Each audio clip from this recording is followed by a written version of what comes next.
Perkenalkan, nama saya Islah Alfia dari mahasiswi UIN Bojol Padang, Fakultas Dakwah dan Ilmu Komunikasi, jurusan Komunikasi Penyiaran. Nah, kali ini saya akan membahas teori hubungan interpersonal.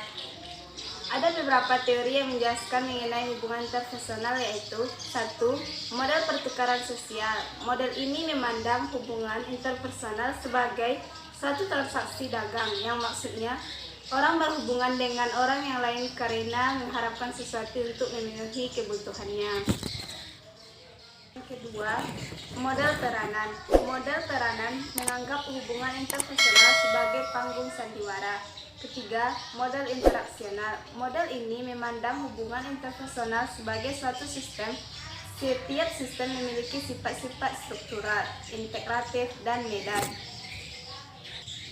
Keempat, model permainan atau games people play model. Model menggunakan pendekatan analisis transaksional.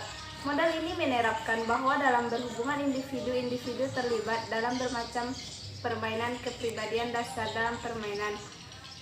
Permainan ini dibagi dengan 3 bagian, yaitu kepribadian orang tua, kepribadian orang dewasa, kepribadian anak.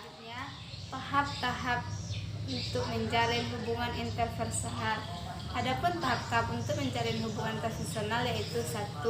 Pembentukan. Tahap ini sering disebut juga dengan tahap perkenalan. Beberapa peneliti telah menemukan hal-hal menarik dari proses perkenalan. Fase pertama, fase kontak yang permulaan, ditandai oleh usaha kedua belah pihak untuk menangkap informasi dan dari reaksi kawannya. Kedua, penneguhan hubungan. Hubungan interpersonal tidaklah bersifat statis, tetapi selalu berubah. Untuk memelihara dan memperteguh hubungan interpersonal, diperlukan tindakan-tindakan tertentu untuk mengembalikan keseimbangan. Faktor menumbuhkan hubungan interpersonal dalam komunikasi interpersonal.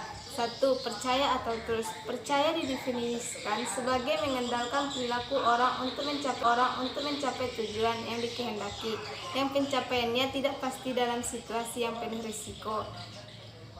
A. Ada situasi yang menimbulkan risiko. B. Faktor yang menaruh kepercayaan kepada orang lain.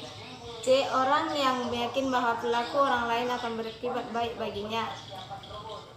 Karakteristik dan maksud orang lain. Orang yang menaruh kepercayaan kepada orang yang dianggap memiliki kemampuan.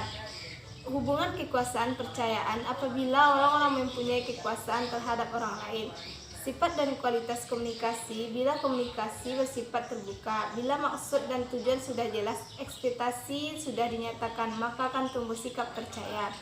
Ada 3 faktor utama yang dapat menumbuhkan sikap percaya atau mengembangkan komunikasi yang didasarkan pada sikap saling percaya, menerima, empati, dan kejujuran. 2. Sikap suportif. Sikap suportif adalah sikap yang mengurangi sikap defensif dalam komunikasi, bahwa makin sering orang menggunakan perilaku defensif, makin besar kemungkinan komunikasi defensif berkurang dalam perilaku suportif ketika orang menggunakan perilaku ke sebelah kanan. A. Evaluasi dalam deskripsi. Evaluasi artinya penilaian terhadap orang lain. Memuji atau mengancam. Deskripsi artinya penyampaian pesan dan persepsi antara tanpa menilai. B. Kontrol dan orientasi masalah. Perilaku kontrol adalah berusaha untuk mengubah orang lain, mengendalikan perilakunya, mengubah sikap, pendapat, dan tindakannya. C. Strategi dan spontanitas. Strategi adalah penggunaan tipuan-tipuan untuk memanipulasi untuk mempengaruhi orang lain. 3. Sikap terbuka. Sikap terbuka amat besar pengaruhnya dalam menumbuhkan komunikasi interpersonal yang efektif. Kriteria sikap orang terbuka. A. Menilai pesan secara objektif dengan menggunakan data dan keajengan logika. B. Membedakan dengan mudah melihat nuansa. C.